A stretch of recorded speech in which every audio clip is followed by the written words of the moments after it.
Hey everybody, Zero Senpai here, and today we'll be talking Mushoku Tensei episode 6. And to start us off, we have Rudy and Philip talking about the incident that happened the night before. And basically they're talking about how they're going to have Ghislaine take the credit for it because Rudy is a gray rat. And Philip said that there might be some gray rats that don't like Paul. And if they don't like Paul, they're definitely not gonna like Rudy. So just to keep him safe and to keep everything on down low, we have Ghislaine take credit to not just basically have her take credit to make sure Rudy's safe, but to also show anyone else that attempts something like this, that wants to, that they have a king rank swordsman on their grounds defending them at all times. And like Paul said it before, it takes a lot to be a king rank. Not everyone can be one. And just to give perspective, she's a king rank. Paul's only an advanced. So, and he's that OP. So yeah, something small skip is that who was the person that actually did it, that orchestrated this entire thing, was as usual, like the usual trope, 30-year-old perverted noble that met Eris at a party one day, and in short words, wanted to break her spirit. That's all I'm gonna say, because everything else is just pretty crappy. And basically, the second part about this is that even though they captured the butler, they killed the other two witnesses that actually did the actual kidnapping, and they couldn't use the butler's testimony as itself because in the end, he was working for the Grey Rats. They might the law trials can't be like, okay, he might be an inside job or whatever. But regardless, the perverted noble is free as an innocent, and hopefully it doesn't come back to them. Hopefully, we don't know. After this, we get Rudy meeting Hilda, who is yeah, Hilda. You'll know what I'm talking about. Yeah. And also, she doesn't like Rudy. She really doesn't like him. Didn't even say hi. She just clicked her tongue and walked away. We also finally get to meet Solrus Grey Rat. I don't know what I was going to say.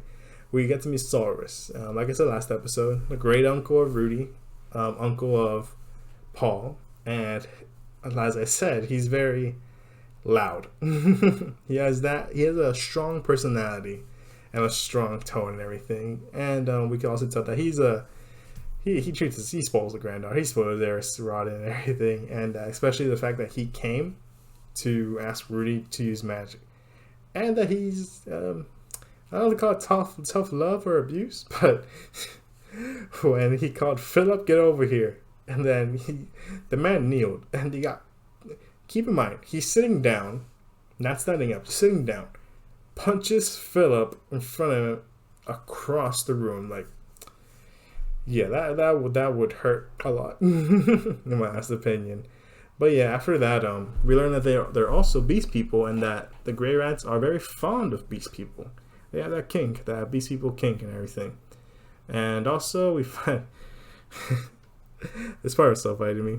We get to see Eris asked Rudy for a favor, and that's not big. It's just she has to do it. She has to learn how to do it and everything. The biggest part is the way she asked it, how she bundled her hair into twin tails, and she asked it like a cat. Like, they adapted that part so well. I honestly didn't know how they were gonna do it. I thought they were gonna skip it maybe, but nah, that was too funny, man. I loved it. After this, we get the intro plays, and we have a montage of Rudy teaching magic, Rudy getting his ass beat by a sword. And yeah, that was just anime only, but it was pretty cool. I liked it. It showed what they were basically doing in the times, in between times and everything. After that moment, a month passes in the light novel. They didn't say it in the actual anime, but a month passes, and this is gonna be a part that I don't like whatsoever.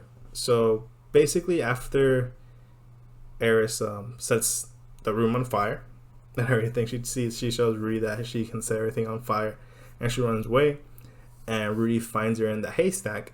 I don't like this because this scene shows the anime makes Rudy play Rudy out as like a creeper or groper person, while he might be like a creep, like a pervert, of course, but he's not that bad of it, because in the light novel, all he did, instead of groping her titties and trying to take off her underwear, in the light novel, all he did was basically he does the trope of using the his mental, like the old mental, like the old man, like the wise old man thing, where he looks at her and he does a cup, yes, indeed. Just looking at her, and then instead, what he does, instead of trying to take her underwear off, he sees that her shirt rolled up and showing her belly button. So he's like, you know what? Instead of creeper thing to do, like pervert thing to do, instead of basically trying to get her to get a cold and everything, he goes to her, starts pulling her shirt down to cover her belly button.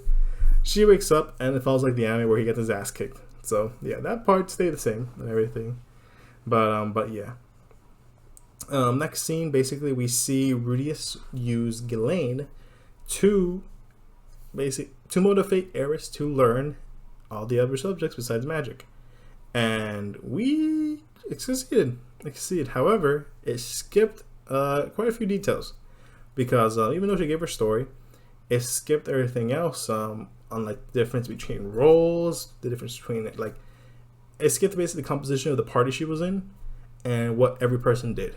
And just to basically give like an explanation and whatnot, we skipped basically there was a warrior, basically a tank. We don't know who it is. There was a swordsman, Paul, who's secondary tank and DPS. Who basically that's the damage per second. The guy who's gonna give the damage output while the tank takes damage from the monster, whatever they're fighting. We have the swordswoman, which is just the DPS, which is Ghislaine.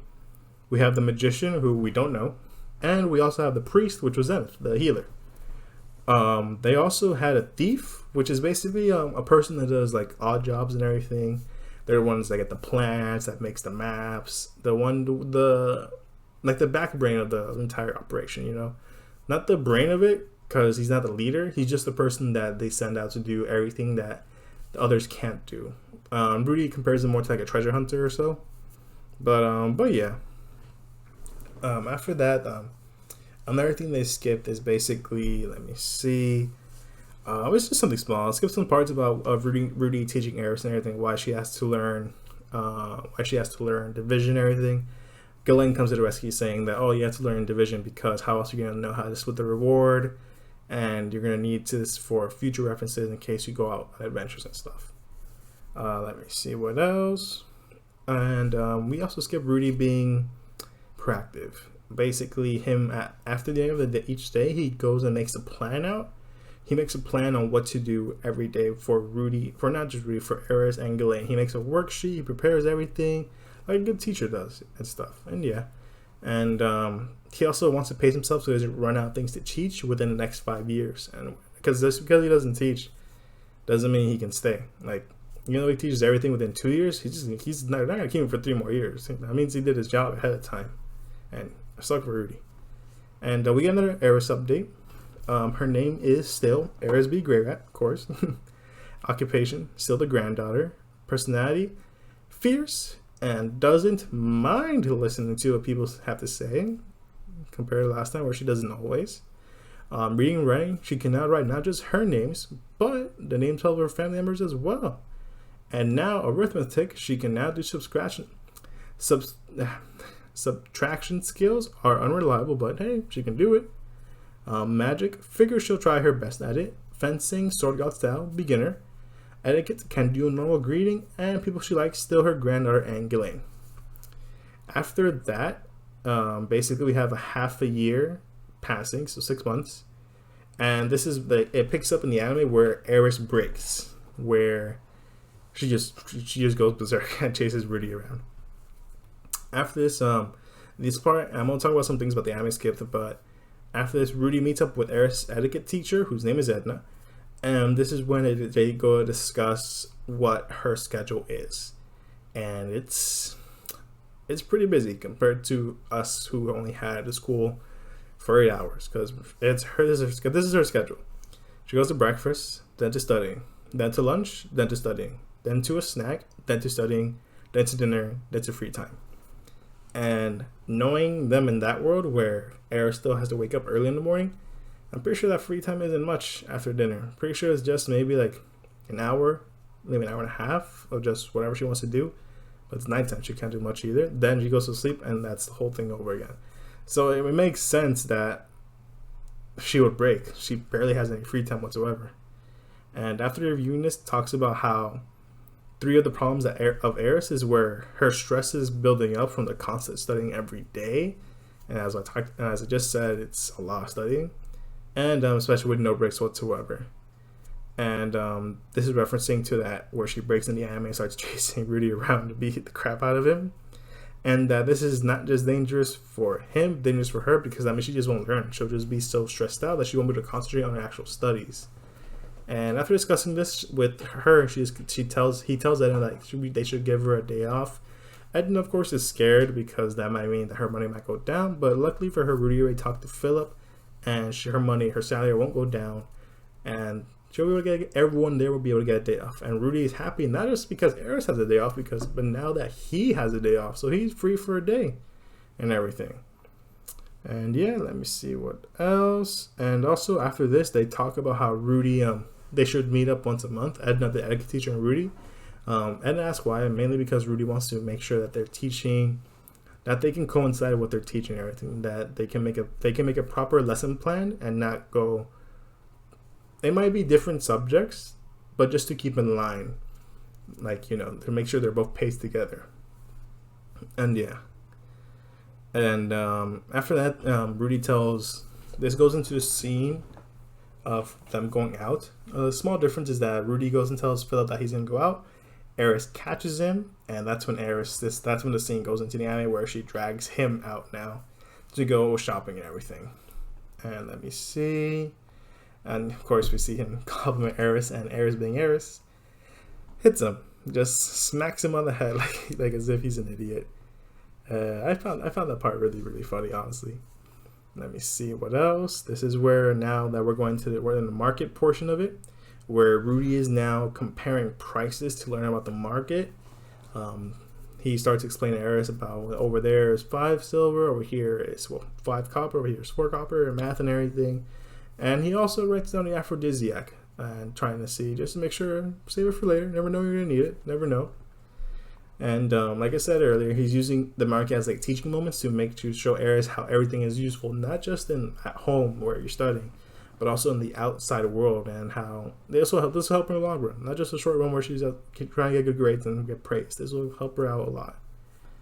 And then we get to the scene where they're at the library, or bookstore to be more accurate, and Rudy's writing down the names of the books that he wants, the ones that are interested in, the prices and everything.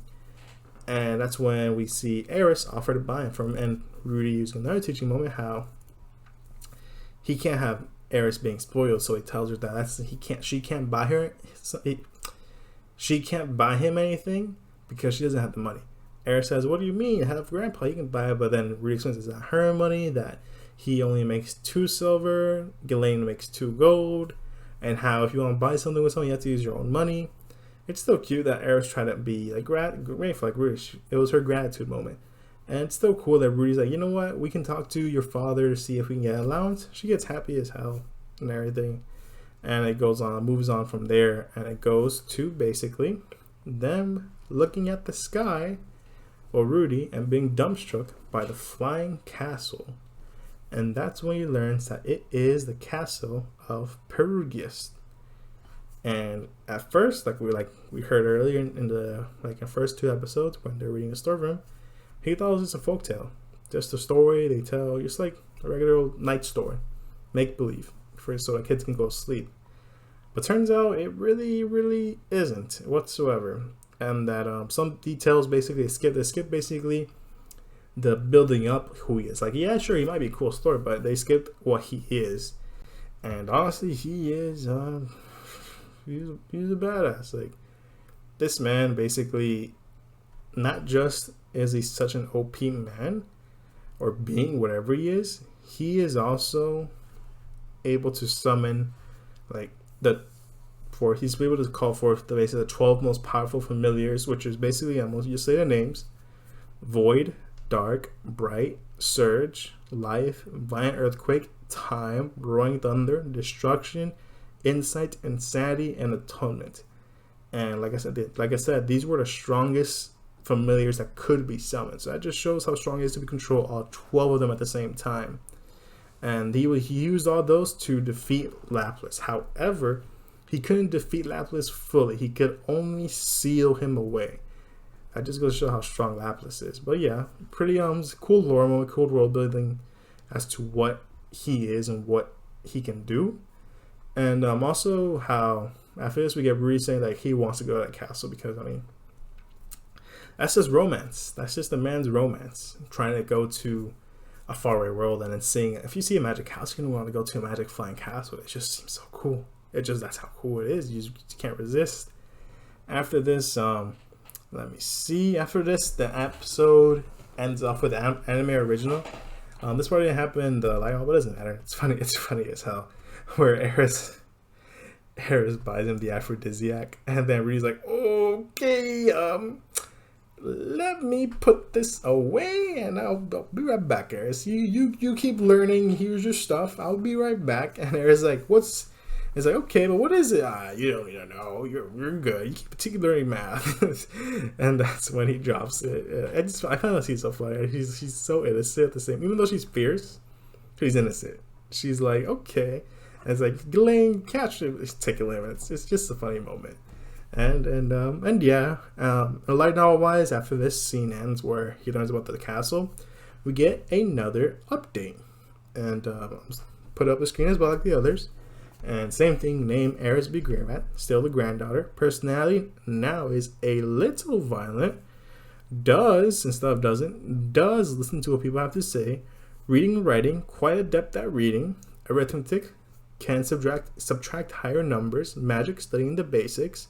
Fencing, sword god style, beginner tier. And etiquette can do a normal greeting, not just the other one. And people she likes, still same, grandfather and Ghislaine. And that's it for episode 6. I loved it. I like it. I actually, let me take that back. I didn't like it. I didn't love it. I liked it. I have my only complaint is that scene where they made him look like a groper. And he's a pervert. He's just not that level yet. Maybe, I don't remember. But yeah, that's the only complaint I have. Other than that, pretty good episode. More slice of life-ish, where he just goes into the life of Rudy and Eris and everything about the situation. And Ghislaine's still best girl. I found it so adorable how she, when she got the answer right, she was like, "I got it, yes." But yeah, good episode so far. Still great adaptation, adapting everything it needs to get the point across and everything. And yeah. So yeah, this was episode 6 of Mushoku Tensei. I hope you liked what you heard or saw. And if you liked the episode, hit the like button. If you want to keep watching more, hit the subscribe button. I'll be sure to upload the next episode as fast as I can. And if you have anything to say, want to talk about something, just comment down below. I'll be sure to reply as fast as I can as well to make sure you get the conversation going. And for anything else, yeah, that's it. Zero Senpai out.